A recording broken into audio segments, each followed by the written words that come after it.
Back bonding होता क्या है, समझते हैं जरा कहाँ पर आपका बैक बॉन्डिंग होगा। तो सबसे पहले एक बेटा एक ऐसा एटम है जिसके पास लोन पेयर है, जिसको आप क्या बोल सकते हो, डोनर एटम। और सामने बेटा क्या है, आपके पास एक ऐसा एटम है जिसके पास वैकेंट ऑर्बिटल है।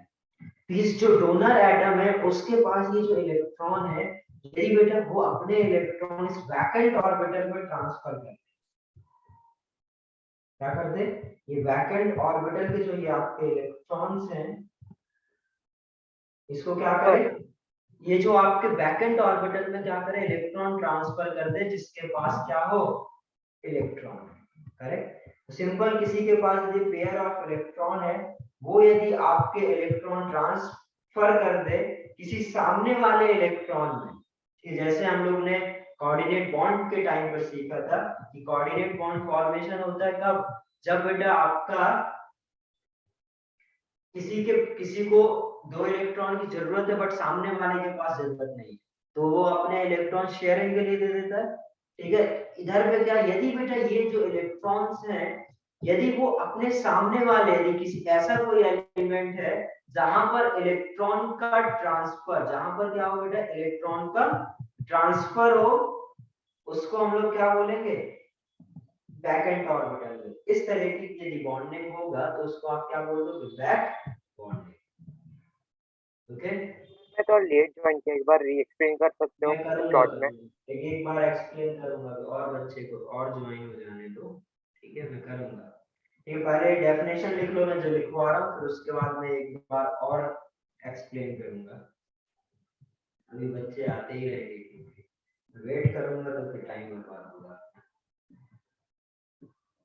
इट इन्वॉल्व, पहले ही डेफिनेशन लिख लो फिर मैं समझाऊंगा एक बार। It involves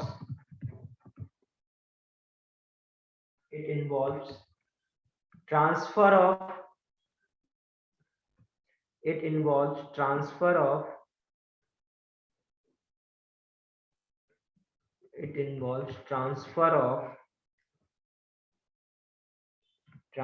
of lone pair from filled shell from filled shell of an atom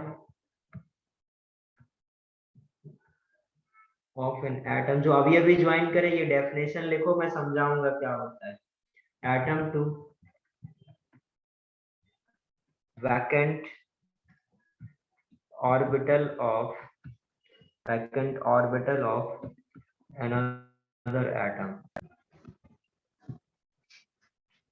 इसको लिखो, जो अभी ज्वाइन करे हैं, इसको मैं अभी समझा रहा हूं, इसको नोट करो, बैक बॉन्डिंग को।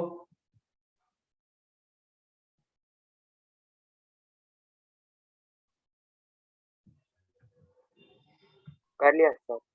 ओके चलो, अब देखो मेरा क्या होगा। सपोज आपके पास बेटा कोई एक डोनर एटम है जिसके पास बेटा एक फील्ड शेल का ऑर्बिटल है, जिसके पास बेटा आपके पास दो इलेक्ट्रॉन है। अब इन दो इलेक्ट्रॉन का एक ट्रांसफर एक ऐसे इलेक्ट्रॉन के पास हो, एक ऐसे ऑर्बिटल में है वो जो क्या हो बेटा, वैकेंट। तो जब वैकेंट ऑर्बिटल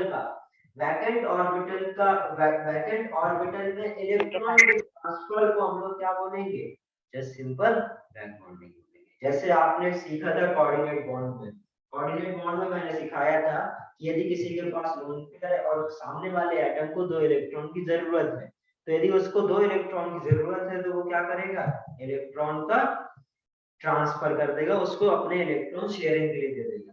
इधर भी ये एग्जैक्टली सेम होगा। यदि यदि सामने बेटा कोई भी वैकेंट ऑर्बिटल है और इसको इलेक्ट्रॉन डोनेट करने हैं, तो ये क्या करेगा, अपने इलेक्ट्रॉन इसको डोनेट कर देगा। Yes sir.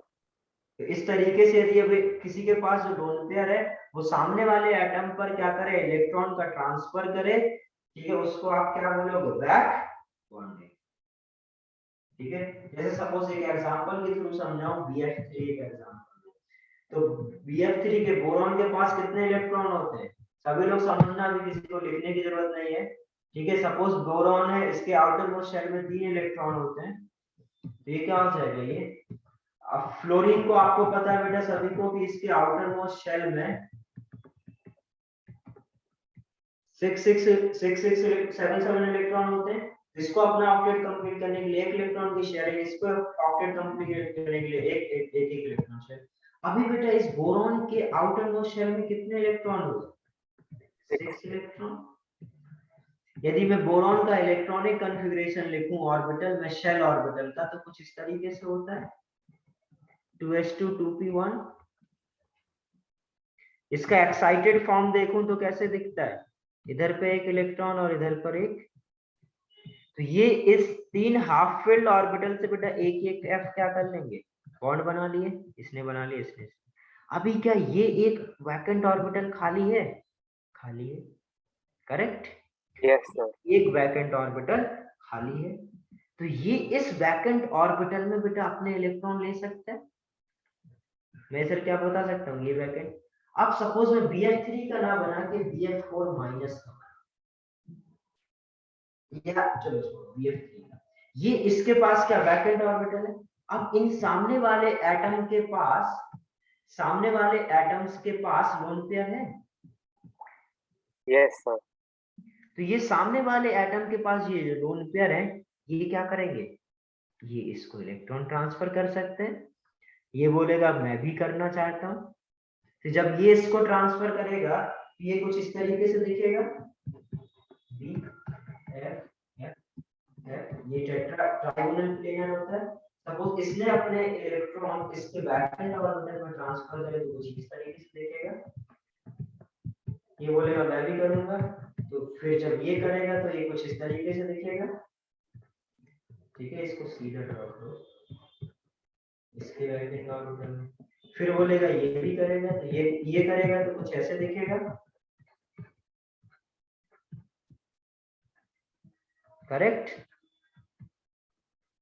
यदि सपोज इसने भी कर इस तरीके से, अब जैसे हम लोग ने रेजोनेंस में करा था, इधर भी डबल बॉन्ड आ रहा है, इधर भी डबल बॉन्ड, इधर भी डबल बॉन्ड आ रहा है, इसका हम लोग एक इक्विवेलेंट बना सकते हैं। वो इक्विवेलेंट क्या हो जाएगा, इधर भी डबल बॉन्ड कैरेक्टर, इधर भी। तो इस तरीके से बेटा हर एक बॉन्ड में क्या हो गया, बैक बॉन्डिंग हो गया। इसी को हम लोग क्या बोलते हैं, बैक बॉन्डिंग। आ गया समझ में? Yes sir. नोट कर लो इसको। यदि किसी को कोई डाउट है तो पूछ लो, ये बहुत इंपॉर्टेंट है। कहीं मैं मतलब जब तक आपको केमिस्ट्री पढ़ाऊंगा तब तक मैं मतलब बहुत बहुत सारे टाइम्स में यही बोलूंगा, देखो बेटा इधर बैक बॉन्डिंग हो रही है, और आपको बैक बॉन्डिंग ही नहीं समझ में आई तो फिर क्या समझते हैं। ठीक है, तो हर जगह प्रॉब्लम होगा, तो बैक बॉन्डिंग बहुत ज्यादा इंपॉर्टेंट, क्योंकि मैं उस टाइम पे बैक बॉन्डिंग सिखाऊंगा नहीं आपको, क्योंकि मैं सिखा चुका हूँ।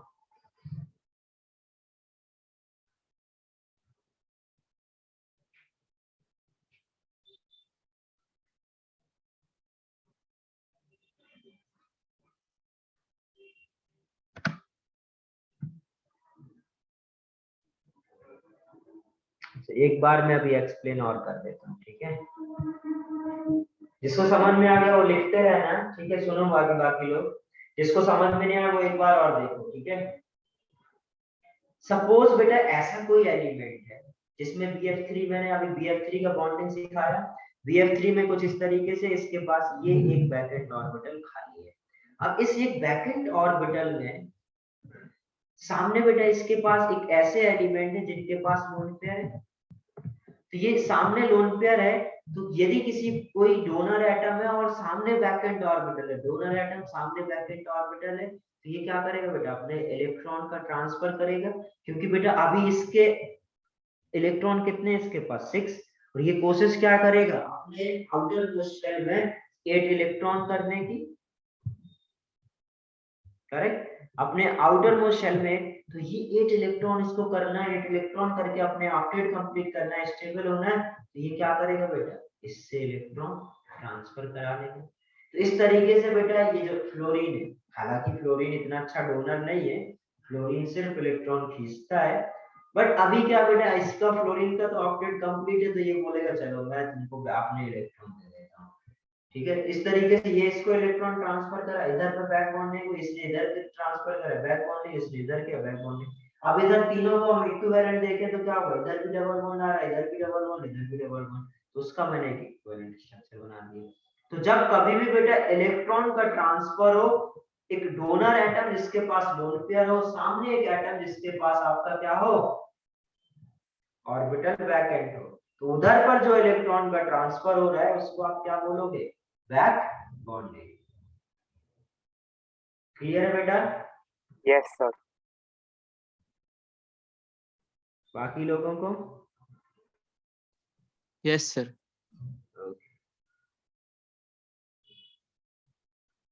डन, ये नोट किया? यस सर हो गया। चलिए अब देखते हैं जरा हम लोग। सपोज बेटा आपके पास मैं बोलूं PF3, इसमें बैक बॉन्डिंग होगी, और बैक बॉन्डिंग यदि होगी तो किसमें ज्यादा इफेक्टिव होगी?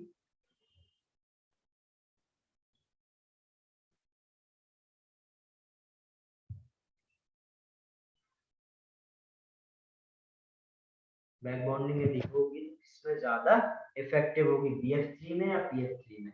चेक करो सभी लोग, क्या इधर पे बैक बॉन्डिंग हो सकती है? क्या इसके पास यस बैक सर हो सकता है। हाँ हो सकता है। Yes sir. ओके, कौन सा ऑर्बिटल खाली है इसके पास, P के पास? लोन पेयर तो है F के पास, क्या P के पास ऑर्बिटल खाली है?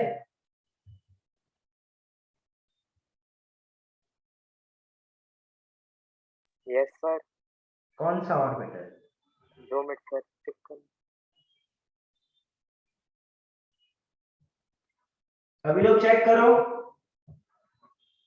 सपोज फास्फोरस है, इसके आउटर मोस्ट शेल में 5 इलेक्ट्रॉन होते हैं, 3 फ्लोरीन क्या करेंगे बेटा, एक इसके साथ एक सर इसके कैसे साथ। होगा, सारे तो p ऑर्बिटल भरे हुए हैं, p सबशेल।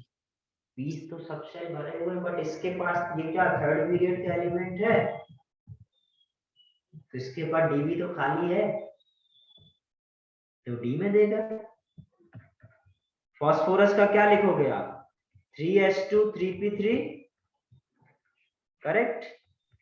Yes sir. इस तरीके से ये, अब इसका डी भी तो खाली है बेटा, क्योंकि थर्ड पीरियड का एलिमेंट है, ठीक है? अब यदि थर्ड पीरियड का एलिमेंट है, इसका डी खाली है, तो ये क्या बोलेगा, मेरे पास भाई डी है, इसमें डी में दे दो, तो ये क्या करेगा, बैक बॉन्डिंग कर लेगा, करेक्ट?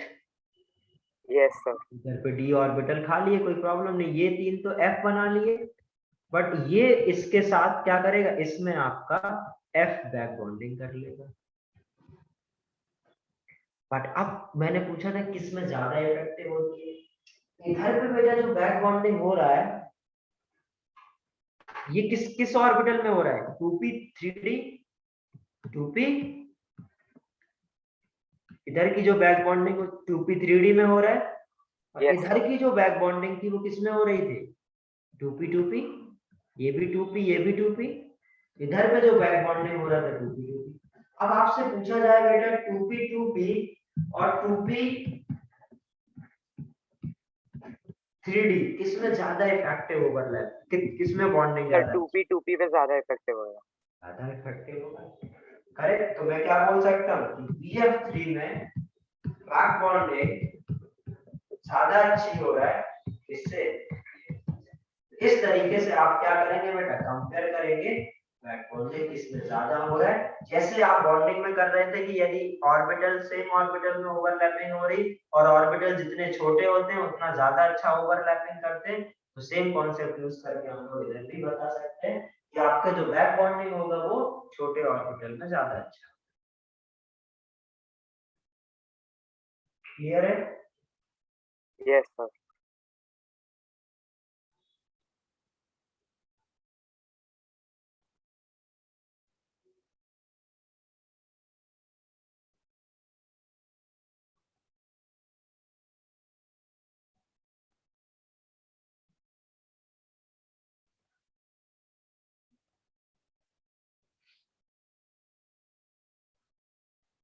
डन, ये लिख लिया?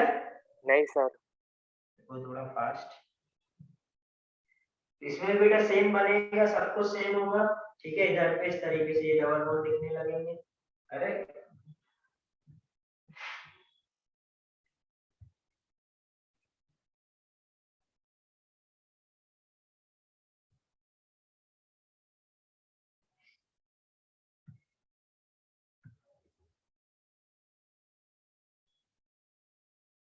क्रिस क्लास नहीं कर रहा है क्या आजकल? क्या बोला सर आपने? क्रिस क्लास नहीं कर रहा है क्या, कर रहा है? क्रिश शेटा? हाँ, सर आज हम लोग का कुछ ये था तो मैं शायद अटेंड नहीं कर रहा होगा। आया। या तो ज्वाइन कर रखा है, क्लास नहीं अटेंड करता है। कॉलेज का था ना सर आज, तो फिर हमें ट्रैवल कर रहे थे तो मैं शायद एग्जॉस्टेड थी। क्रिस सुन नहीं रहा है, मेरे को लग रहा है ये।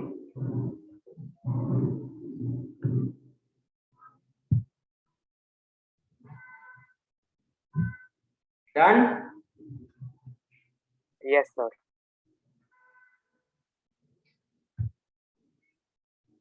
अभी नेक्स्ट हेडिंग डालो, एप्लीकेशन ऑफ बैकबोन।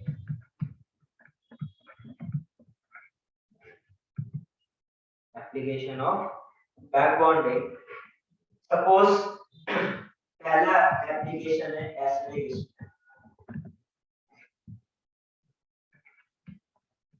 अच्छा, एसिडिक स्ट्रेंथ कैसे पता करते हैं, किसी को पता है क्या? देखो मैं बता दे रहा हूँ, इसमें पता नहीं चलेगा। देखो एसिडिक स्ट्रेंथ या कोई एसिड, एसिड आप किसको बोलते हैं? जो H+ फर्निश करे। करेक्ट। तो देखो एसिड को एसिड बोलने के तीन तरीके हैं, तीन साइंटिस्ट अपने अपने तरीके से बताया कि एसिड कब एसिड हो सकता है। यदि वो सारी स्पीसीज जो आपकी बेटा H+ फर्निश करें वाटर में, वो क्या है आपका एसिड। और बेस क्या होगा, वो सारी OH माइनस। फर्निश करें। ये बेटा बताया था एक साइंटिस्ट थे आरेनियस। क्या थे? आरेनियस। आरेनियस ने बेटा ये बोला कि वो सारे एसिड जो आपके H+ फर्निश करें और बेस वो हैं जो आपके क्या OH- फर्निश करें। फिर एक नए साइंटिस्ट आए ब्रॉन्स्टेड लॉरी, उन्होंने क्या बोला, वो सारे स्पीसीज एसिड जो प्रोटॉन डोनर हो। प्रोटॉन मतलब देखो जो H+ है बेटा, इसको आप प्रोटॉन भी बोलते हैं, क्योंकि जो प्रोटॉन का चार्ज है, जो मास है, वही H+ का चार्ज और मास है, इसलिए H+ को आप क्या बोलते हैं, प्रोटॉन भी बोल देते हैं। तो वो सारे एसिड जो प्रोटॉन डोनर है, वो सारे क्या है एसिड, और बेस क्या है, वो सारे स्पीसीज जो H+ एक्सेप्टर्स।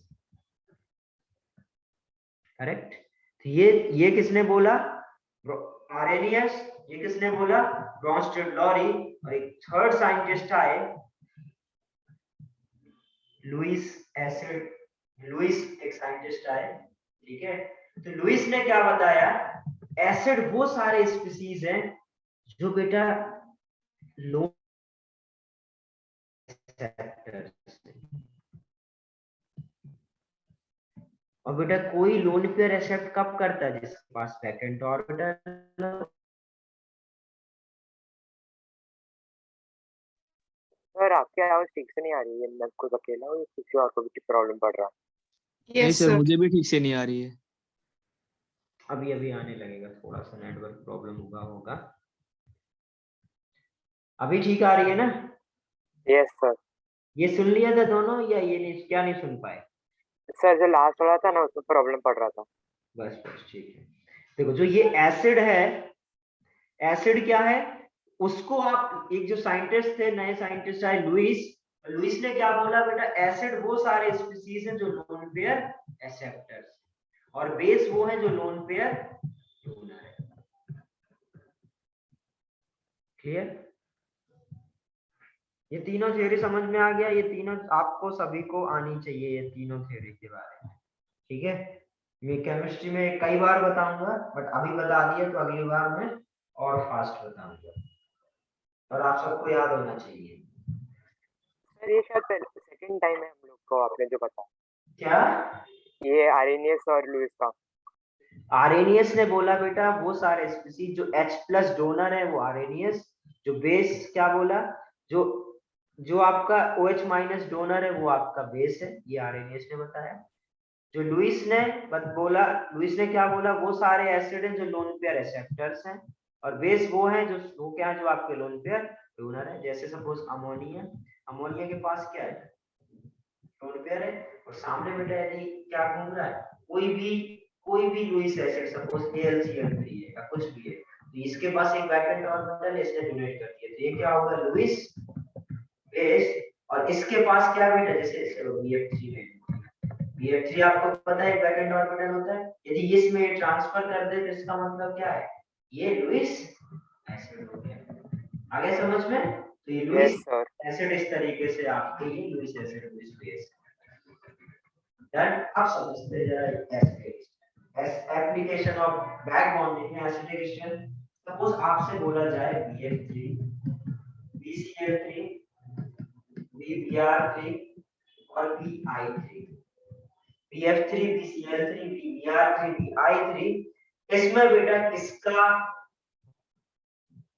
एसिडिक स्ट्रेंथ सबसे ज्यादा होगा। अब आपको पता है बेटा एसिडिक स्ट्रेंथ किसका सबसे ज्यादा होगा, ये सारे बेटा क्या है, वैक्यूम ऑर्बिटल वाले,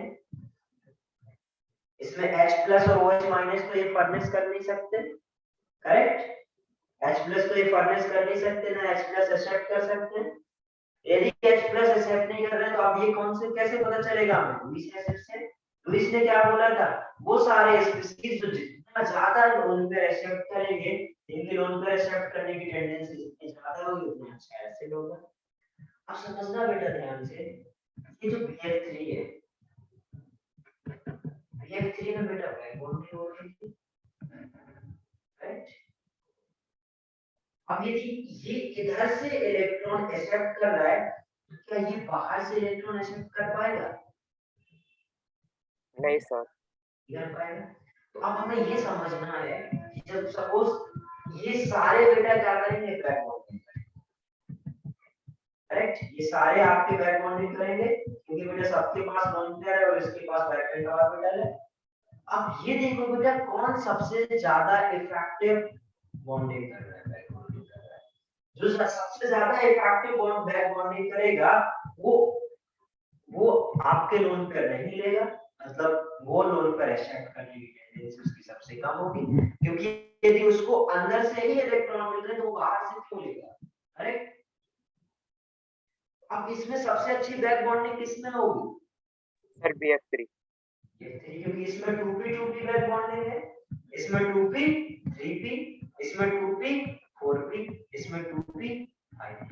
तो आपको पता है बेटा 2p 2p बैक बॉन्डिंग ज्यादा अच्छी होगी 2p 3p से, 2p 4p से और 2p 5p से, करेक्ट। यदि इसमें सबसे अच्छी बैक बॉन्डिंग हो रही है इसका मतलब ये इलेक्ट्रॉन्स इससे ज्यादा अच्छे से लेगा, चाहे बाहर से ले पाएगा। यदि ये बाहर से नहीं ले पाएगा तो हम लोग क्या बोलेंगे, ये बेकार लोन पेयर एक्सेप्टर है, ये बेकार लोन पेयर एक्सेप्टर है, तो क्या होगा, एसिडिक स्ट्रेंथ उसकी बेकार होगी। ये हो जाएगा इसका एसिडिक। आगे समझ, यस सर। करो इसको एक्सप्लेन भी करो साथ में।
डन।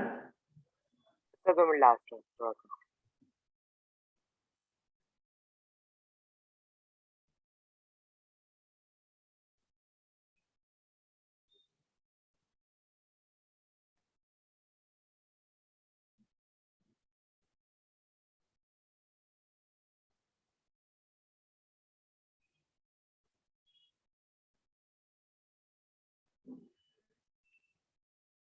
Done sir.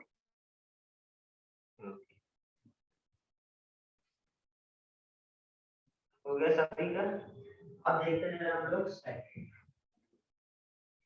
सपोज आपसे अब ये पूछा जाए CaCl3 और CHF3, इसमें किसका एसिडिक स्ट्रेंथ ज्यादा होगा?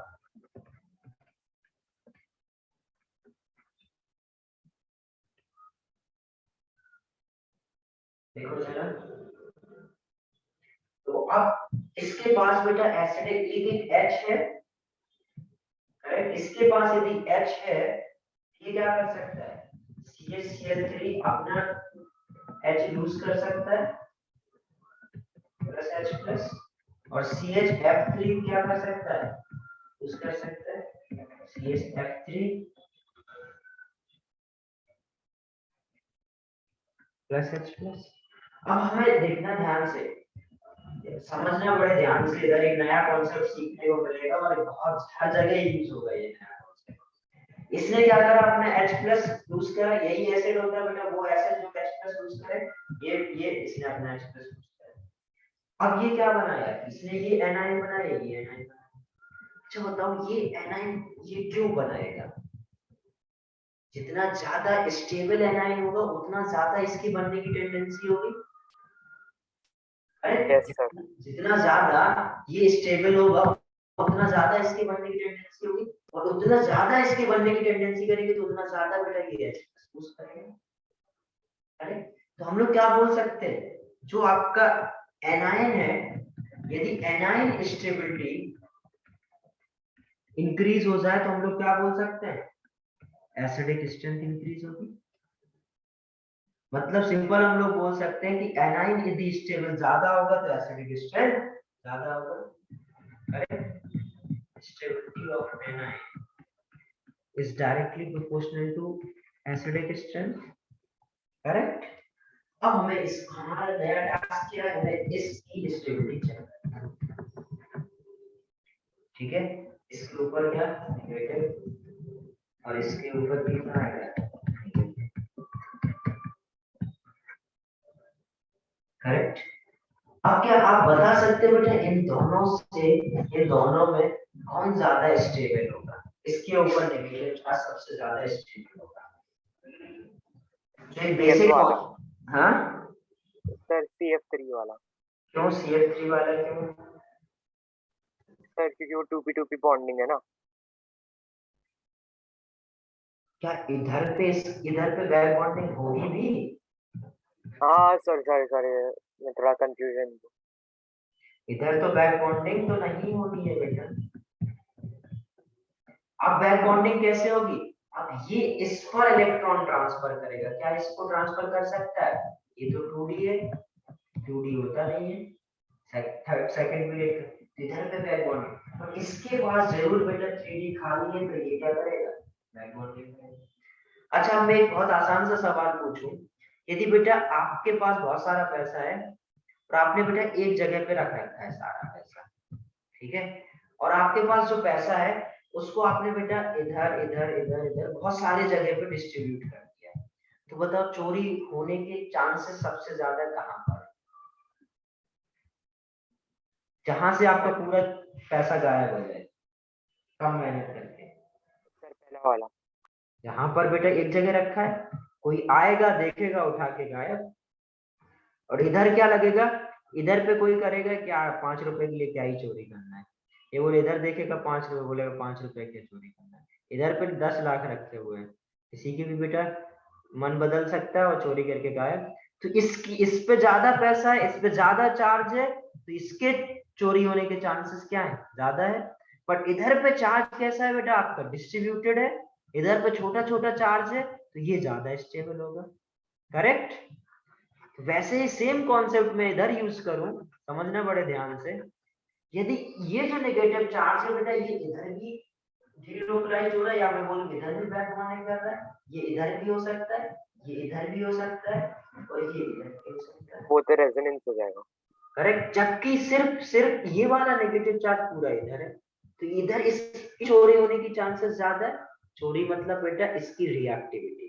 देखो रिएक्टिव कौन ज्यादा हो, जो ज्यादा स्टेबल है वो कम रिएक्टिव होगा, जो अनस्टेबल हो ज्यादा रिएक्टिव होगा। तो इसको कोई जो इलेक्ट्रॉन डिफिशिएंट होगा, उस जिसको देखेगा इतना सारा पैसा, इतना ज्यादा सारा चार्ज, वो उस क्या करेगा, इसके साथ रिएक्ट कर लेगा। और इधर बेटा डिस्ट्रीब्यूटेड है, तो इसकी रिएक्टिविटी क्या हो गई, कम हो गई, इसकी स्टेबिलिटी क्या हो गई, बढ़ गई। ये ज्यादा स्टेबल हो गया और ये ज्यादा स्टेबल हो गया, तो यही क्या हो जाएगा बेटा, इसी का एसिडिक स्ट्रेंथ ज्यादा हो जाएगा। एक तो हो गया ये तरीका जिससे आप इसको समझ सकते थे। एक और मेथड बताऊं, और कैसे पता कर सकते थे इसकी एसिडिक स्ट्रेंथ। यदि ये सब नहीं देखना है, कैसे इंडक्टिव इफेक्ट से भी पता कर सकते हैं ना? इंडक्टिव इफेक्ट पढ़ लिया क्या?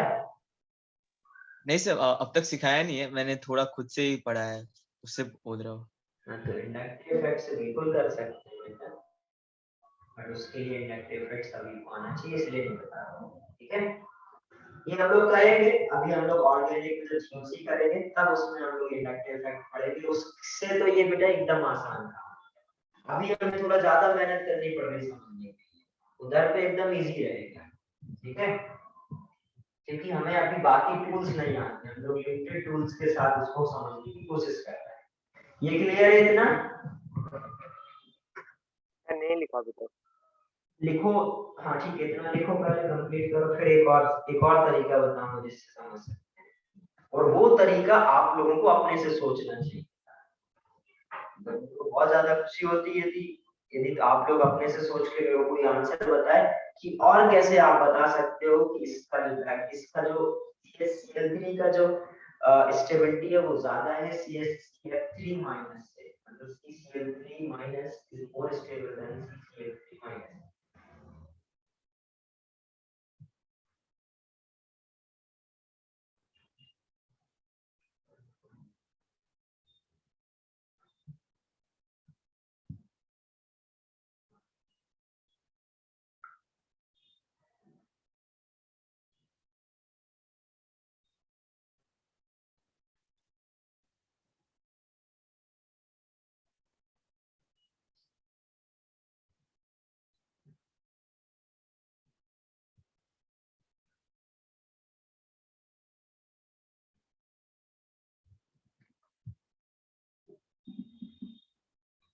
जानिए, नहीं सर।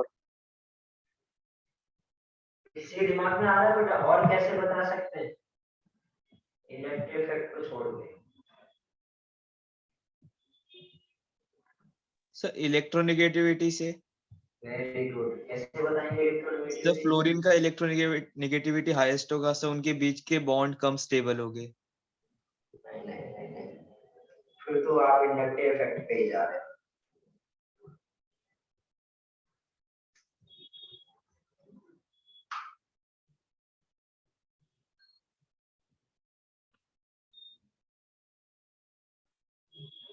ऐसे सोचो कि ये बताओ इस कार्बन का इलेक्ट्रोनेगेटिविटी और इस कार्बन का इलेक्ट्रोनेगेटिविटी सेम होगा या डिफरेंट होगा?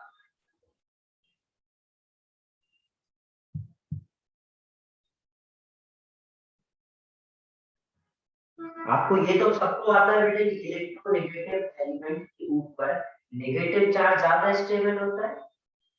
इलेक्ट्रोनेगेटिव एलिमेंट ही इलेक्ट्रॉन गेन करने की कोशिश करता है क्योंकि उसको स्टेबलाइज होता है। जितना ज्यादा इलेक्ट्रोनेगेटिव एलिमेंट होगा उसके ऊपर नेगेटिव चार्ज ज्यादा स्टेबल होगा, ये तो सबको पता है।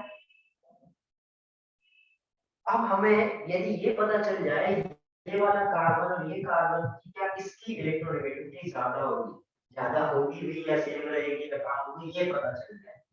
अच्छा ये बताओ, अभी मैंने लास्ट क्लास में आपको बॉन्ड एंगल निकालना सिखाया था, तो इसका बॉन्ड एंगल ज्यादा होगा या इसका बॉन्ड एंगल ज्यादा होगा? Cl वाले का बॉन्ड एंगल ज्यादा रहेगा। Cl वाले का बॉन्ड एंगल ज्यादा रहेगा। क्योंकि बेटा टर्मिनल एटम का साइज ज्यादा है तो बॉन्ड एंगल ज्यादा होगा।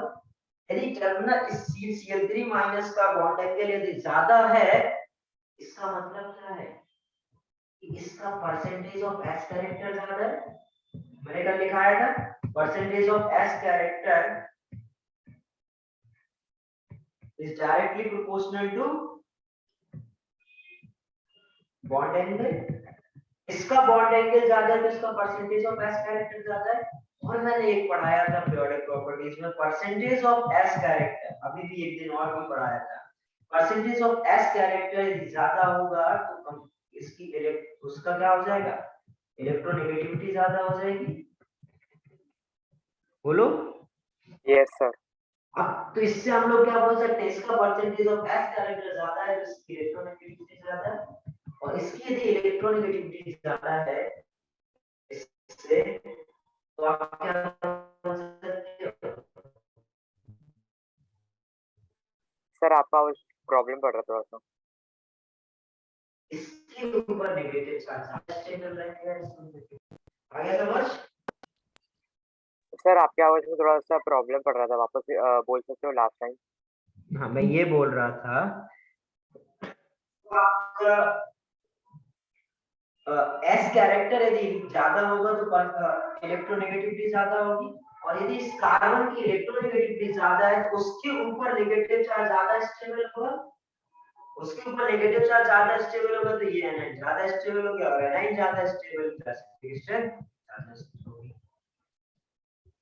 Yes sir.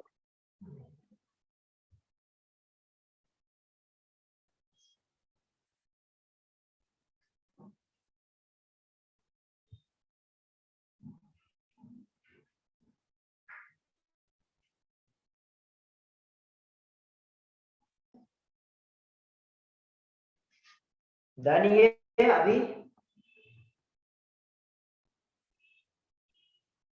सर दो एक प्रीवियस टू प्रीवियस पेज दिखा सकता हूँ सर? कौन चाहिए? इससे एक और आगे कर दिया। Thank you sir.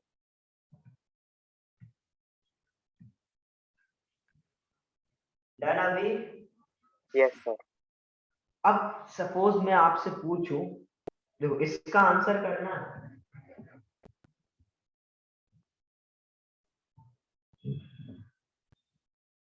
चलो छोड़ो, आगे देखते हैं। बेसिक स्ट्रेंथ, नेक्स्ट है बेसिक। तो मैंने अभी बेसिक स्ट्रेंथ भी आपको सिखाया था एसिड स्ट्रेंथ के साथ साथ, ठीक है। मतलब जो लोन पेयर डोनर जितने ज्यादा अच्छे होंगे बेटा वो ज्यादा अच्छे बेस, या जो जितने ज्यादा अच्छे H+ डोनर हो, H+ एक्सेप्टर होंगे वो उतने अच्छे बेस। और मैंने क्या बोला था, जो जितने अच्छे OH- डोनर होंगे वो उतना अच्छा बेस। करेक्ट। सपोज आपसे पूछा जाए NSiS3 होल थ्राइस और NCH3 होल थ्राइस, इसमें आपका बेसिक स्ट्रेंथ का ऑर्डर क्या होगा?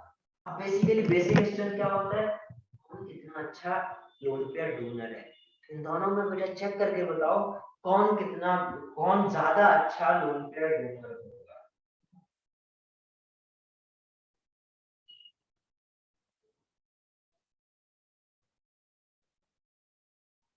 कोशिश करो इसके बारे में। सोचना चाह रहा हूँ कि हल्का सा सोच लो आप। यदि आप अपने से सोचोगे तो ये लाइफ टाइम के लिए हो जाना है। यदि मैं बताऊंगा तो फिर उसका वैल्यू नहीं समझ में आएगा। एक बार अपने से सोचो इसके बारे में। एक्चुअली में देखो बैकबॉन्डिंग के बेटे एप्लीकेशन है, तो चेक करो कि कहीं बैकबॉन्डिंग हो रही है, और बैकबॉन्डिंग हो रही तो उससे प्रॉब्लम क्या हो रहा है, उससे फायदा क्या हो रहा है, ये चेक करने की कोशिश करो। सबसे पहले तो ये पता करो इन दोनों में किसमें बैकबॉन्डिंग हो रही है किसमें नहीं हो रही, फिर फायदा देखो फायदा कितना क्या हो रहा है उससे। और कोई आंसर करा तो बहुत बढ़िया।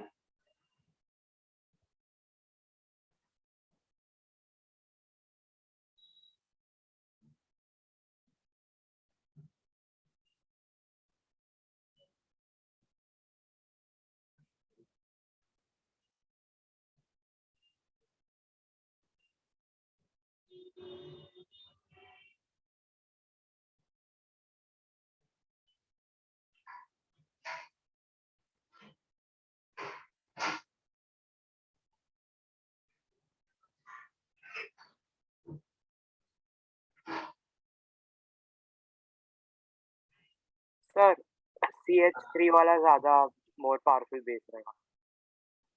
कैसे सोचा? Very good, correct answer, correct. क्या सोचा बोलो?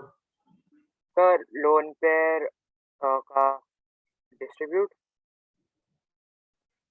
करेक्ट। देखो क्या है? इसमें क्या होगा, ये जो लोन पेयर है ये इस तरीके से कुछ कंपाउंड बनेगा बेटा, SiH3 NSiH3, इस CH3 वाला कुछ इस तरीके से बनेगा। क्या इसमें बैक बॉन्डिंग हो सकती है? इसके पास वैकेंट ऑर्बिटल है और इसके पास बेटा क्या कोई वैकेंट ऑर्बिटल है? तो क्या ये वाला लोन पेयर इधर बैक बॉन्डिंग करेगा? तो इधर पे हम लोग बोलेंगे कि आपका बैक बॉन्डिंग नहीं हो सकता। जबकि इधर पे बेटा पक्का बैक बॉन्डिंग होगा क्योंकि इसके पास 3 ऑर्बिटल खाली है। अब बेटा यदि इधर पे बैक बॉन्डिंग हो जाएगा, क्या इसके पास इलेक्ट्रॉन डोनेट करने के लिए बचेंगे? नहीं बचेंगे। और यदि इसके पास इलेक्ट्रॉन डोनेट करने को नहीं बचे तो क्या ये लोन पे डोनेट कर पाए? मतलब इधर ही नहीं बचे तो डोनेट नहीं कर पाए, और डोनेट नहीं कर पाए तो क्या अच्छा बेस होगा? इसलिए बेसिक स्ट्रेंथ का आंसर क्या है? आगे समझ में?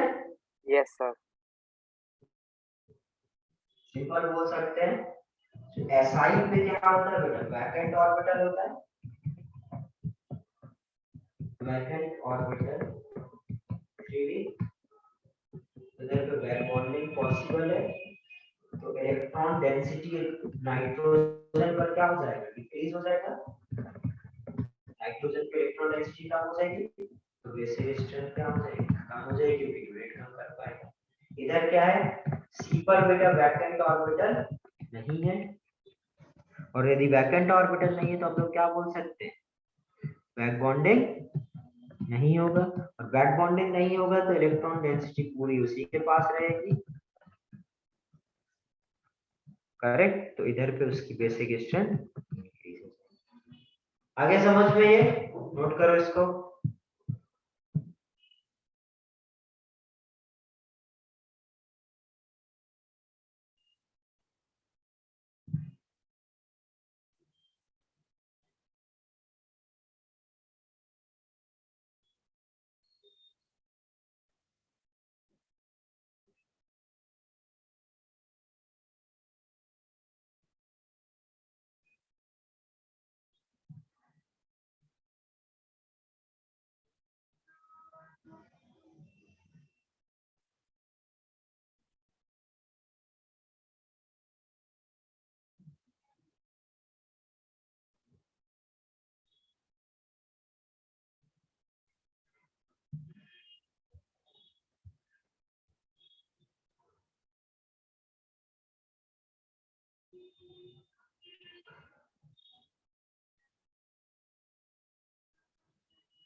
डन?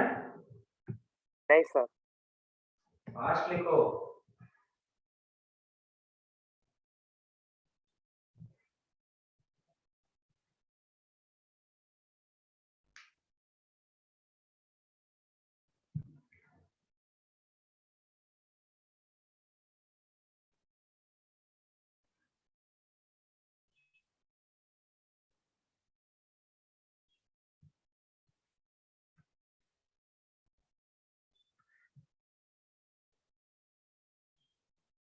हो गया सर। ओके।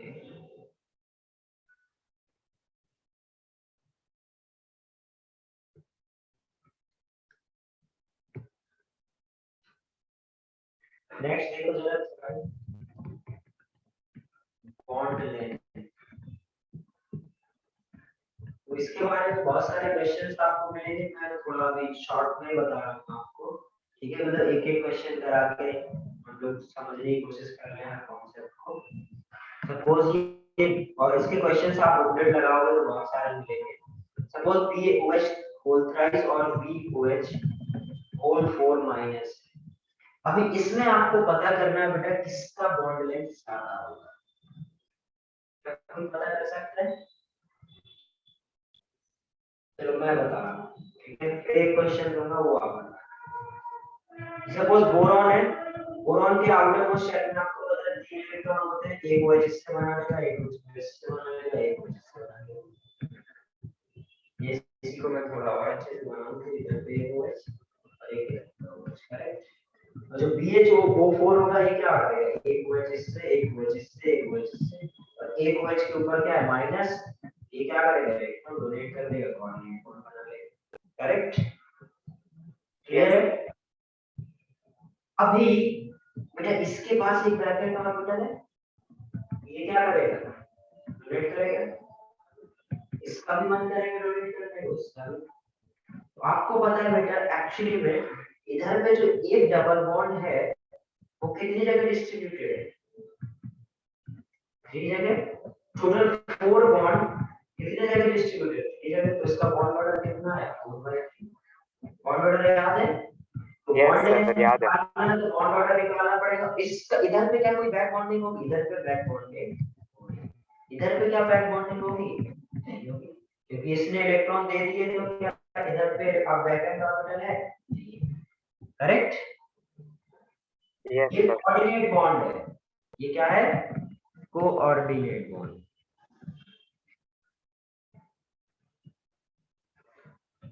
तो अब इधर पे बैक बॉन्डिंग नहीं हो रही, इस इधर पे बेटा सारे सिंगल बॉन्ड है, जिसका बॉन्ड ऑर्डर कितना है, अब किसका बॉन्ड ऑर्डर ज्यादा है, इसका बॉन्ड है किसकी ज्यादा होगी, क्योंकि आपको पता है bond order is inversely proportional to bond length.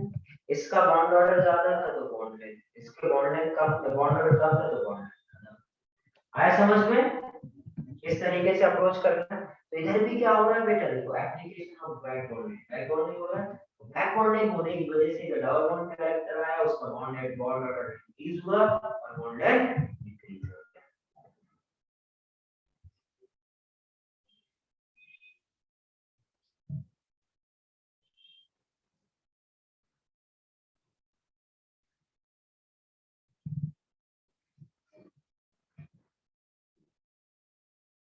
हमेशा बेटा हर क्वेश्चन को अप्रोच में कैसे कर रहा हूँ, कैसे बता रहा हूँ, वो बहुत जरूरी है।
अभी हो गया, नेक्स्ट डालो heading 4 bond angle. Bond angle को कैसे अप्रोच करेंगे, सपोज आपसे पूछा जाए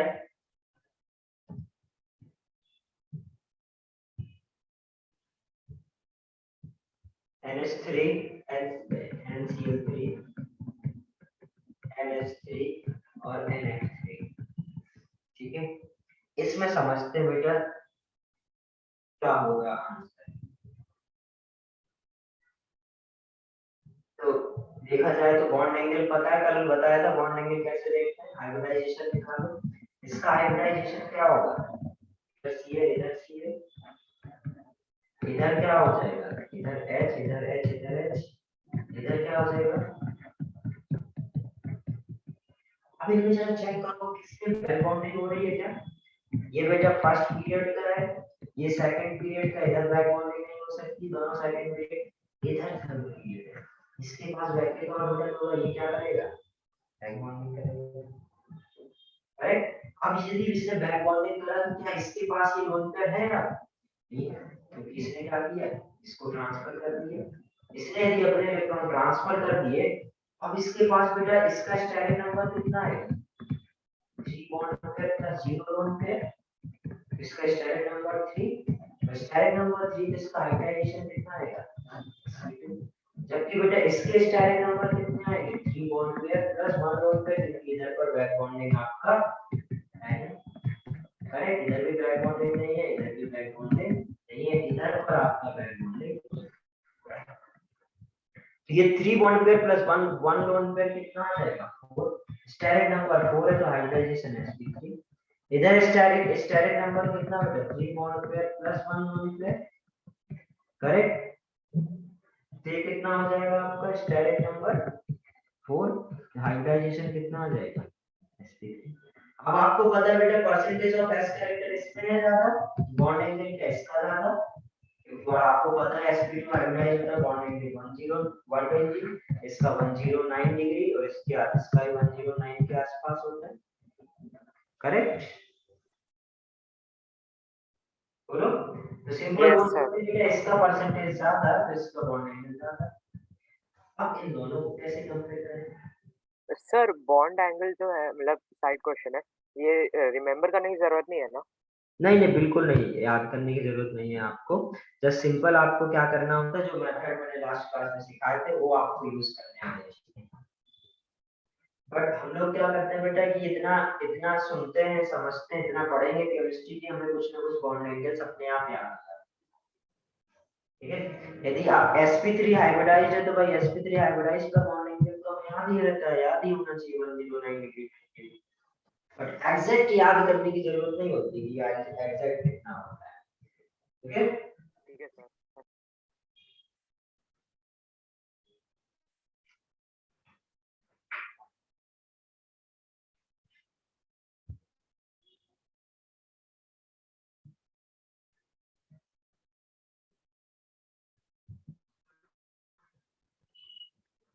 डरनी अभी, हाँ अभी अभी कंप्लीट नहीं हुआ ये बात, ये इसमें क्या इन दोनों, इसको तो आपको समझ में आएगा बेटा परसेंटेज ऑफ एस कैलकुलेट ज्यादा है, इसका 120 इसका बॉन्ड एंगल ज्यादा है, इधर पे एप्लीकेशन समझ में आया, just because of back bonded इधर हाइब्रिडाइजेशन क्या हो गया sp2, और आपको अभी तक जो मैंने सिखाया था उसके हिसाब से आप क्या लिखते हैं sp3 और sp3, बट इसमें याद रखना यदि बैक बॉन्डिंग हो रही होगी तो ये लोन पर इधर चले जाएंगे और इसका हाइब्रिडाइजेशन क्या आएगा sp2।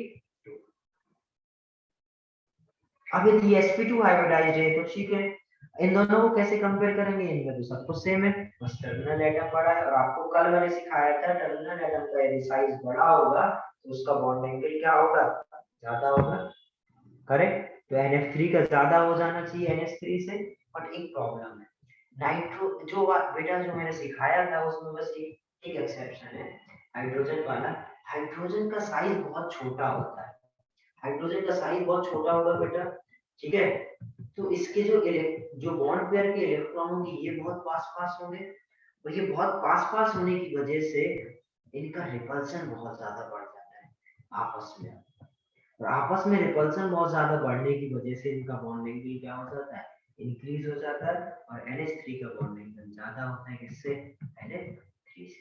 और ये भी एक चीज और हमेशा इसमें याद रखो, कल मैंने बताया था कि इसके पास क्या बेटा 3 लोन पेयर है, और इनका जो बॉन्ड है ये सेकंड पीरियड का एलिमेंट है, तो सेकंड पीरियड के एलिमेंट में हम लोग लोन पेयर का रिपल्सन देखते हैं, लोन पेयर रिपल्सन होने की वजह से क्या हो जाता है, इसका बॉन्ड लेंथ इंक्रीज हो जाता है, बॉन्ड लेंथ इंक्रीज होता है उसकी वजह से क्या होता है, ये बॉन्ड पे दूर दूर हो जाते हैं और इनके रिपल्सन थोड़े कम हो जाते हैं, इसलिए इसका बॉन्ड एंगल क्या होता है NH3 से कम होता है, इसको नोट कर लो।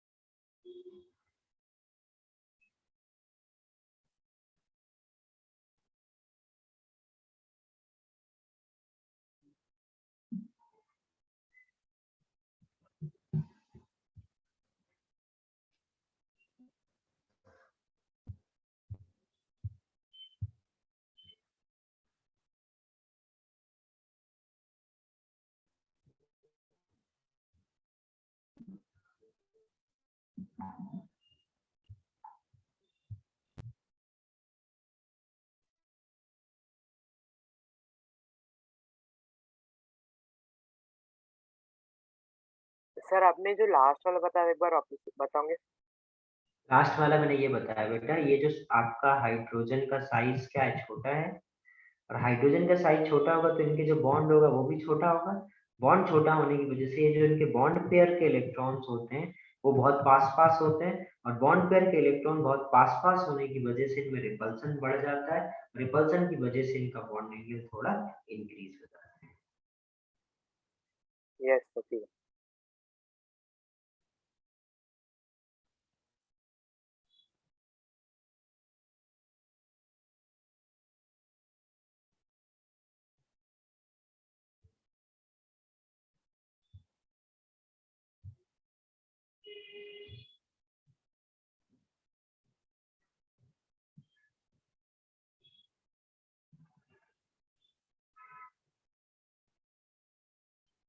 Done. Yes sir.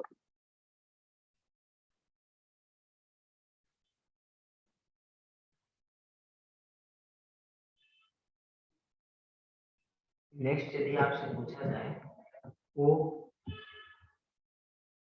CH3 whole twice और O SiH3 होल ट्वाइस, ठीक है, इन दोनों में किसका बॉन्ड एंगल ज्यादा होगा?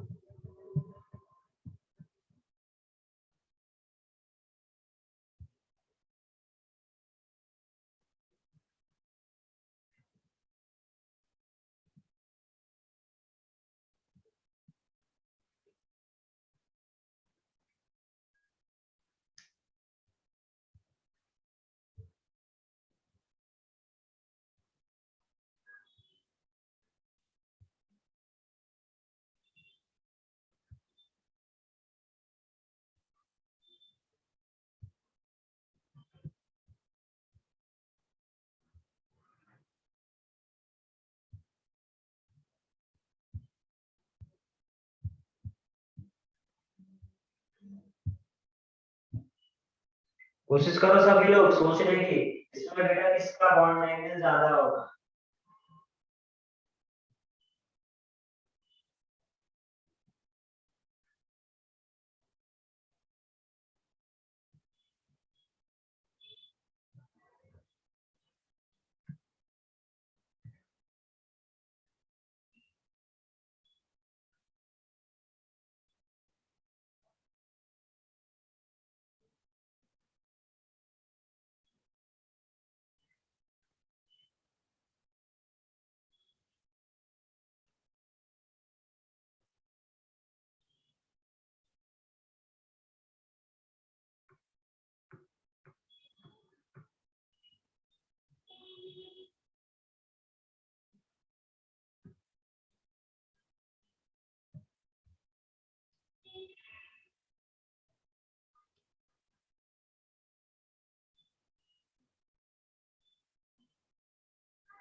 नहीं आ रहा है किसी से? सोचने लगे आप लोग, सोचो, देखो जरा इसमें क्या बैक बॉन्डिंग वगैरह हो रही है कहीं? सबसे पहले इनके हाइब्रिडाइजेशन निकालो, लास्ट क्लास में मैंने बॉन्ड एंगल सिखाया था।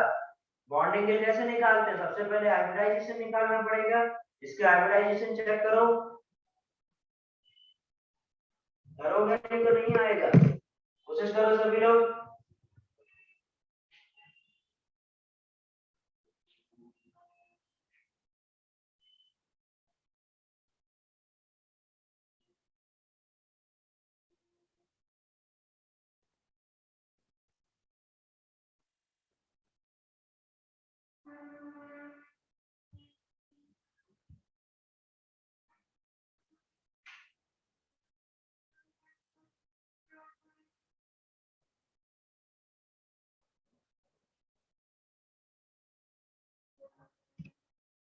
नहीं आ रहा है समझ? देखो जरा, सपोज ऑक्सीजन है, ऑक्सीजन के पास 6 इलेक्ट्रॉन होता है बेटा, इधर CH3 इधर CH3, इस तरीके से बनाएगा, जबकि O है और इधर SiH3 है, इधर SiH3, करेक्ट। अब इसका बॉन्ड एंगल ज्यादा होगा या इसका बॉन्ड एंगल ज्यादा होगा, ये हमें कैसे पता चलेगा? एक तो ये देख सकते हो बेटा, इसके पास राइट एंड ऑर्बिटल है, इसके पास भी राइट एंड ऑर्बिटल है, और इसके पास क्या है? ओके वेदांत, देखते हैं अभी, ठीक है। यदि इसके पास लोन पेयर, इसके पास लोन पेयर है, तो ये क्या करेगा? इसको बैक, इसके साथ बैक बॉन्डिंग कर लेगा, करेक्ट। तो इसके साथ बैक बॉन्डिंग करेगा तो इसका हाइब्रिडाइजेशन क्या आएगा? एक लोन पेयर प्लस दो बॉन्ड पेयर, 1 + 2 3। और इधर क्या आएगा? इधर पे क्या बैक बॉन्डिंग होगी? नहीं होगी। तो ये सेकंड पीरियड का एलिमेंट है, और ये सेकंड पीरियड का एलिमेंट है, तो ये बैक बॉन्डिंग कर नहीं पाएगा। ये बैक बॉन्डिंग करेगा नहीं तो इसका स्टैंडर्ड नंबर कितना होगा? 2 + 2 4, और ये जो 4 आया उसका हाइब्रिडाइजेशन कितना होगा? sp3, और एंगल कितना होता है? 0 आएगा। इसमें स्टेरिक नंबर कितना है? 3, तो इधर पे हाइड्रोजन बैक बॉन्डिंग होगी, और इसका स्टेरिक नंबर 3 है जिसका हाइब्रिडाइजेशन कितना होगा? sp2, और इसका बॉन्डिंग रेट कितना होगा? 120 के आसपास। बॉन्डिंग रेट किसका ज्यादा होगा? आया समझ में? और जो Yes, sir. आपने लगाया वेदांत, साइज तभी लगाएंगे जब बॉन्ड एंगल सिमिलर आएंगे, और सॉरी हाइब्रिडाइजेशन सिमिलर आएंगे। हाइब्रिडाइजेशन हाँ सर, मैंने इसमें बैक बॉन्डिंग नहीं कंसीडर किया था, उसकी वजह से मैंने डायरेक्टली आगे कर दिया। इसलिए गलत हुआ।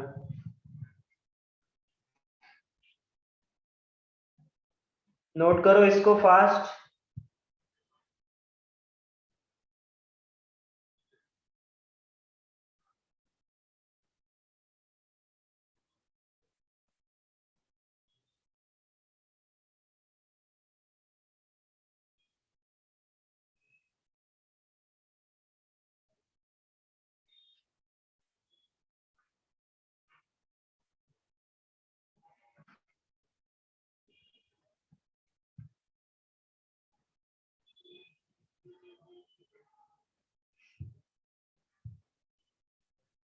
हो गया? Yes, sir. अब देखो नेक्स्ट हेडिंग डालो, स्ट्रक्चर।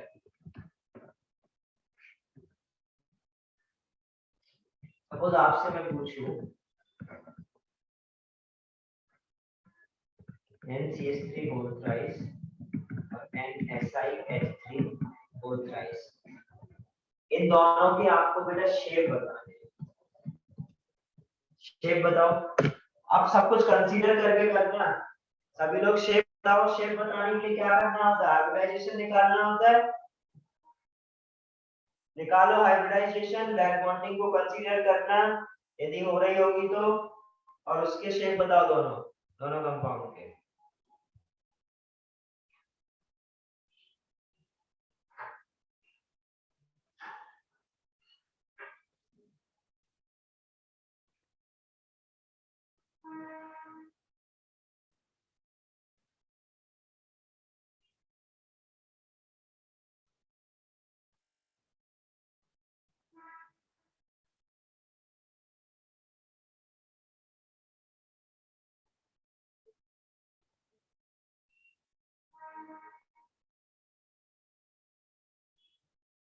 सर टाइप करके भेजने का बोल सकते हैं। टाइप करके भेजोगे तो ज्यादा अच्छा है, किसी को डिस्टर्ब नहीं होगा। ये 1 है, ये 2 है, बस 2 ग्रेटर देन 1 या 1 ग्रेटर देन 2 ये करना है आपको।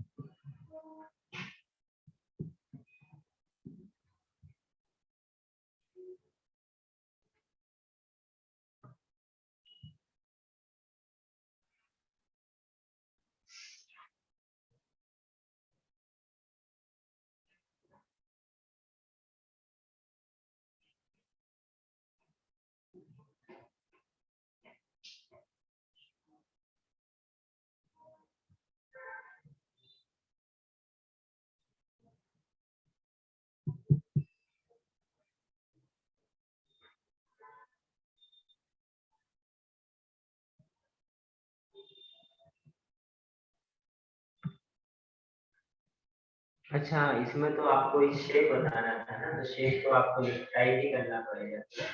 तो ऊपर वाला क्वेश्चन मेरे दिमाग में चल रहा था बॉन्डिंग वाला, तो आपका वेरी गुड सिद्धार्थ, करेक्ट।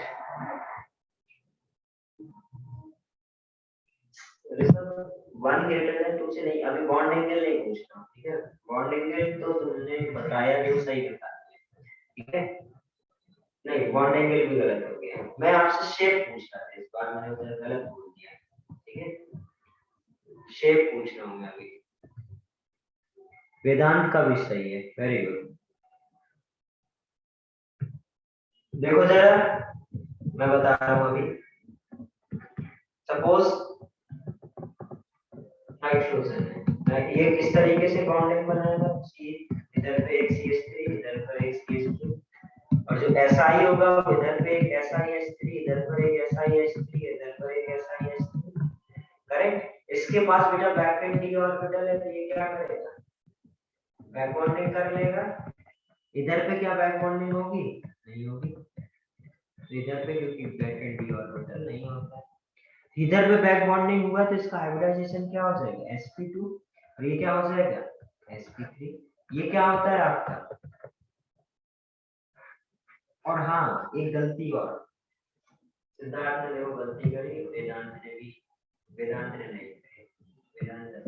बेटा सिद्धार्थ, इसकी जो ज्योमेट्री होगी वो टेट्राहेड्रल होगी ना, बट इसका जो शेप होगा उसमें तो आप बिना लोन पे देखोगे तो क्या आएगा, यस सर। और इसका क्या हो जाएगा, इसका ज्योमेट्री क्या होगा, इसका तो ट्राइगोनल प्लेनरी होने वाला है, और इसका शेप भी ट्राइगोनल प्लेनरी होने वाला है, तो ये इसके शेप हो जाएगा। तो आ रहा है समझ ठीक में, से याद नहीं था सर। हाँ ठीक से याद नहीं था। कोई बात नहीं बेटा, याद कर लो, अभी यूनिट टेस्ट भी तो है तुम्हारे, यूनिट टेस्ट में सब आएगा। सर वो बीच बीच में हो जाता है ना प्रॉब्लम। कल है ना शायद तुम लोग का यूनिट टेस्ट,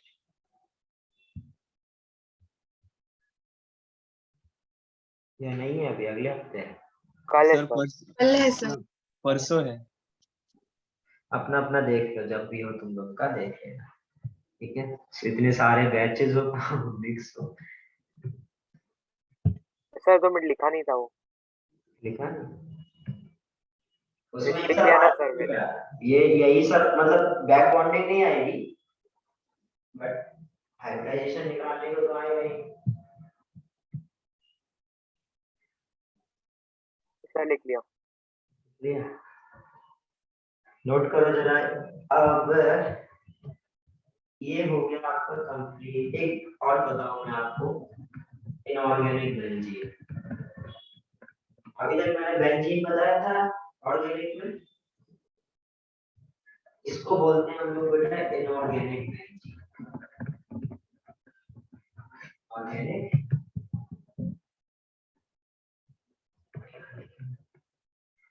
इनऑर्गेनिक बेंजीन क्या होता है, ये ऑर्गेनिक बेंजीन याद है ना, बेंजीन किसको बोला था मैंने, C6H6, इसको करेक्ट बताया था ना सभी को, बेंजीन याद यस सर। हाँ, ये बेंजीन है। अभी जो इनऑर्गेनिक बेंजीन होता है, जैसे इसका फॉर्मूला क्या, C6H6, वैसे बेटा इनऑर्गेनिक बेंजीन होता है आपका B3N3N6। इसी को हम लोग क्या बोलते हैं बेटा, बोराजीन। क्या सर? दिख रहा बोराजीन, ठीक है। तो ये क्या होता है एक्चुअली में, इसका शेप जो इस तरीके से बनता है, स्ट्रक्चर इस तरीके से बनेगा। टोटल बेटा अपने पास 3B है, 3N है, आपस में सिंगल बॉन्ड बना है इस तरीके से, और 6 हाइड्रोजन है, तो हर एक क्या करेगा, एक एक हाइड्रोजन के साथ बॉन्ड बना लेगा। अब आपको अभी अभी मैंने बताया, इसके पास में जब वैकेंट ऑर्बिटल होते हैं और इसके पास एक यूनिट है, ये क्या करता है, इलेक्ट्रॉन डोनेट कर देता है, ये क्या कर देता है, इसको इलेक्ट्रॉन डोनेट, और ये क्या कर देता है। तो क्या इसका स्ट्रक्चर कुछ बेंजीन जैसा बना, हाँ सर। Yes sir. इसलिए इसको क्या बोला जाता है बेटा, इनऑर्गेनिक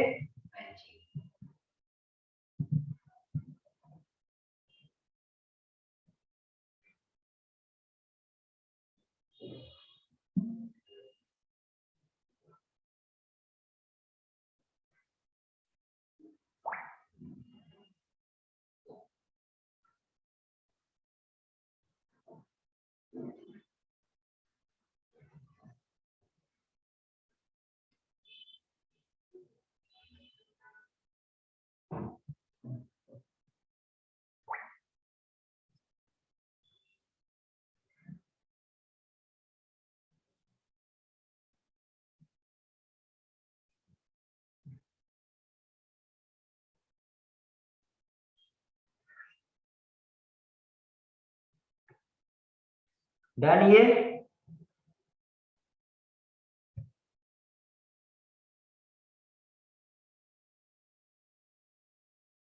यस सर।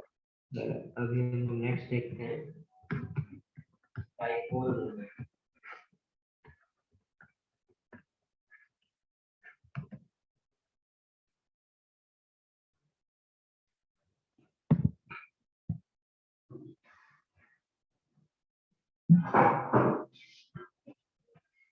देखो जो डाइपोल मोमेंट होता है ये क्या होता है?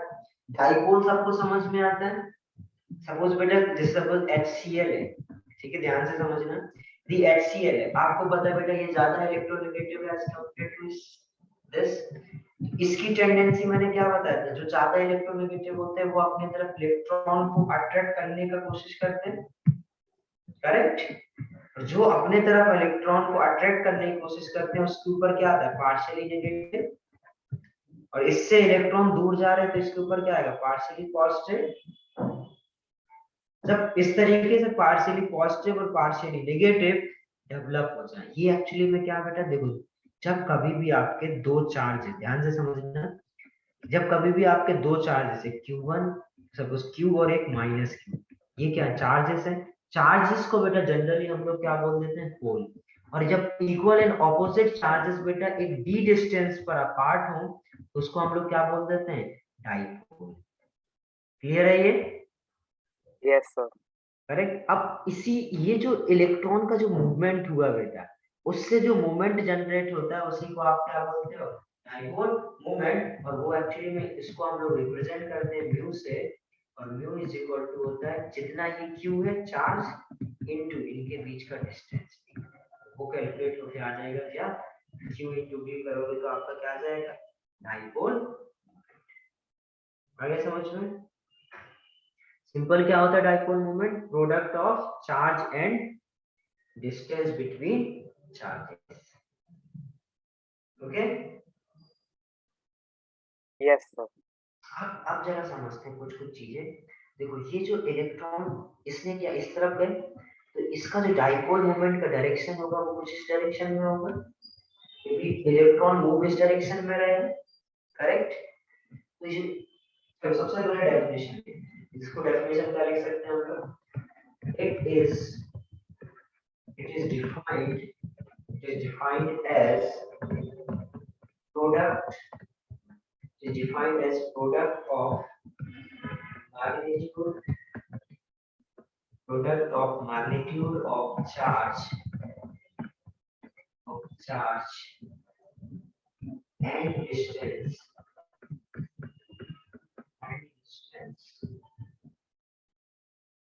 between them.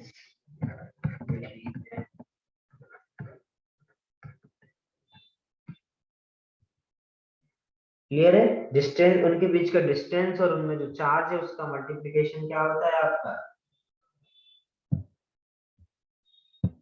Dipole moment. Sir unit क्या है?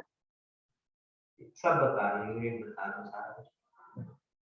एक्चुअली में अभी हम लोग सारा डिस्कशन करेंगे, पहले इतना देखो, सिंपल है, ये लिख लिया कि इधर A और B दो है, इसके ऊपर पार्शियली पॉजिटिव चार्ज, इसके लिए पार्शियली पॉजिटिव चार्ज Q है, इनके बीच का डिस्टेंस D है। और इनका एक्चुअली में बेटा क्या होता है, ये जो डाइपोल मोमेंट है ये वेक्टर क्वांटिटी है। क्या है? एक वेक्टर क्वांटिटी है जहां से पॉजिटिव से नेगेटिव की तरफ इलेक्ट्रॉन को ट्रांसफर हो रहा है, इसलिए हम लोग इसका डायरेक्शन भी कुछ इस तरीके से शो करते हैं। तो मैं डायरेक्शन में लिख दे रहा हूँ कि इधर पॉजिटिव से नेगेटिव हम लोग एरो डोनेट करें, लिखेंगे। अब ये क्या है, डायरेक्शन है, तो it is a vector quantity, it is a vector. देखो इसकी बेटा और बहुत सारी डिटेल आप फिजिक्स में भी पढ़ेंगे, ठीक है।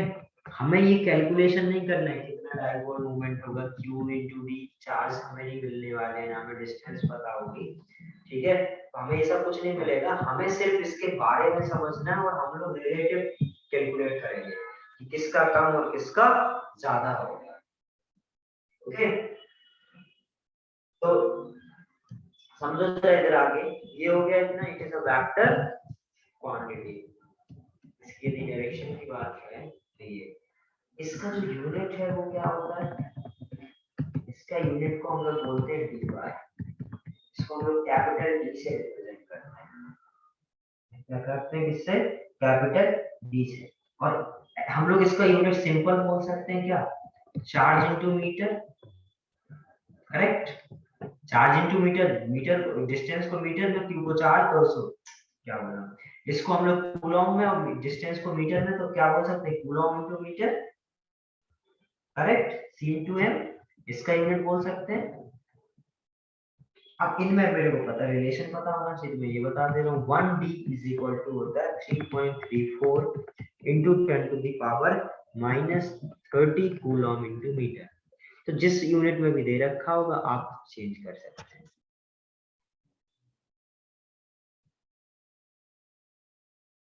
क्लियर है ये बात? Yes sir. इतना नोट करो जल्दी से।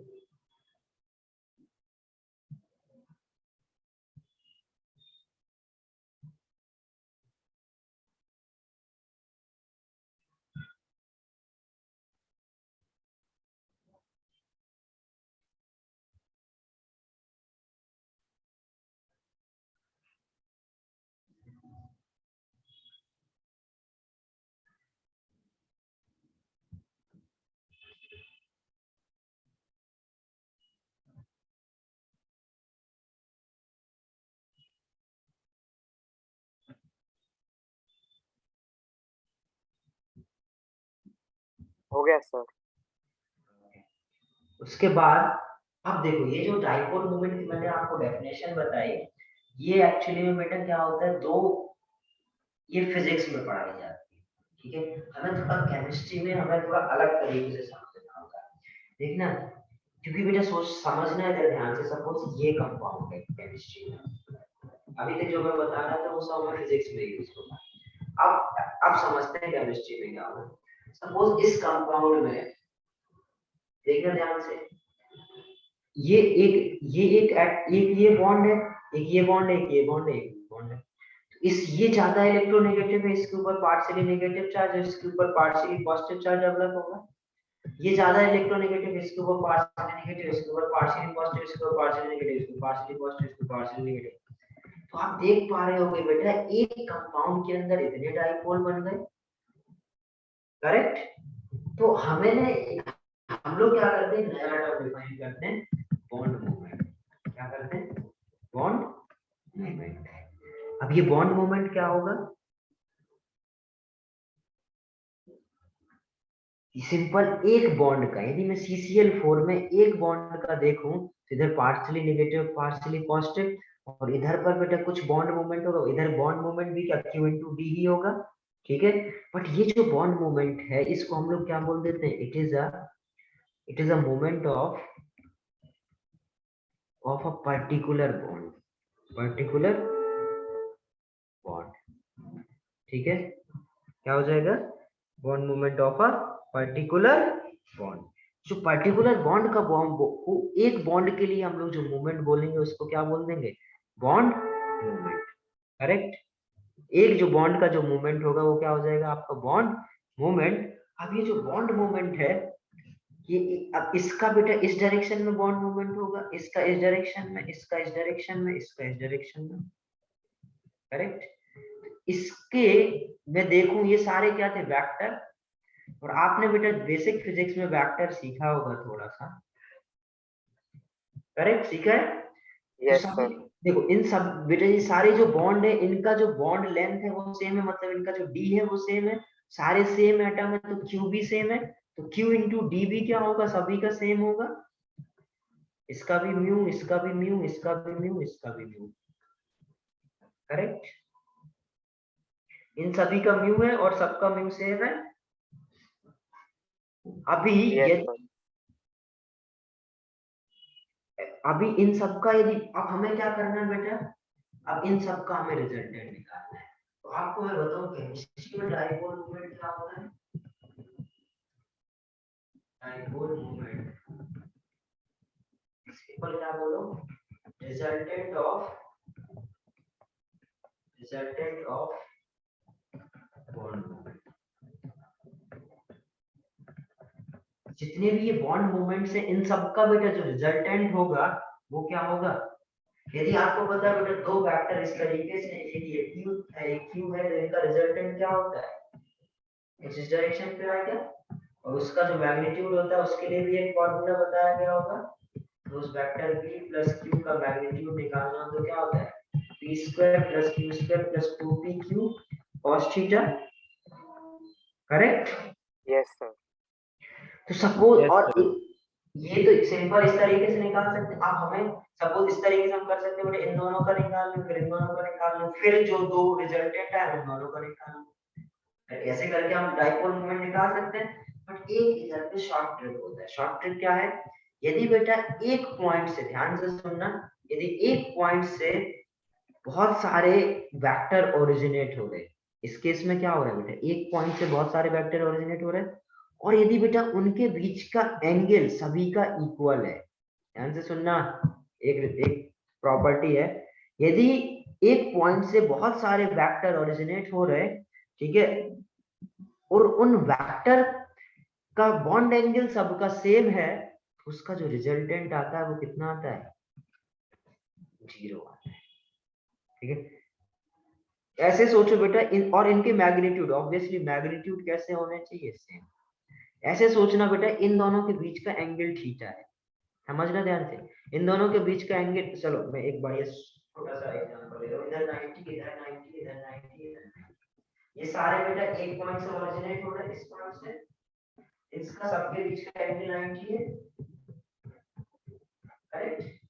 तो यदि ये सबका 90 है तो ये बेटा इसके ऑपोजिट है, ये इसके ऑपोजिट है, इन दोनों का वेक्टर सम क्या होगा, यदि इनके बीच का एंगल 180 है तो इनका वेक्टर सम 0, इनका वेक्टर सम 0, तो इनका रिजल्टेंट क्या होगा, 0। वैसे ही बेटा ये तो मैंने एक स्टैंडर्ड केस ले लिया, यदि कोई भी बहुत सारे वेक्टर यदि एक पॉइंट से ओरिजिनेट हो रहे हैं, उनका रिजल्टेंट कितना होगा, सिंपल में इसका रिजल्टेंट क्या बोल सकता हूं, इसका वेक्टर सम कितना होगा, 0, तो इसका डाइपोल मोमेंट कितना होगा। आगे समझ में सभी को। Yes, sir. नोट करके रखो।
डन?